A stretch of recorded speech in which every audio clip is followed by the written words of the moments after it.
DeepSeekeko papera aterazan doa indela 3 aste dola.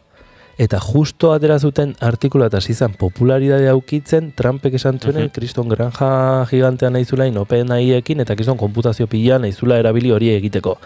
Eta bain DeepSeekek esateu konputazio horren 80% aurrezen duela. Orduan ematen du Nvidia bezalako enpresak ez dutela ezertarako balio edo gutxienez energia gehiegi erabiltzen nahi dira hori iteko.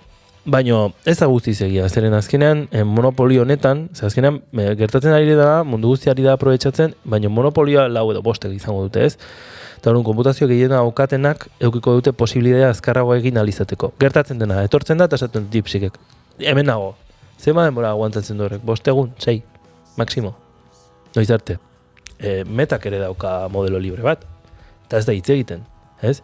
Zergatik nahi dute hau, posizionatu alizateko estrategikoki munduan, ze adimen artifiziala, oraindik ez dakik guztetako nahi dugun.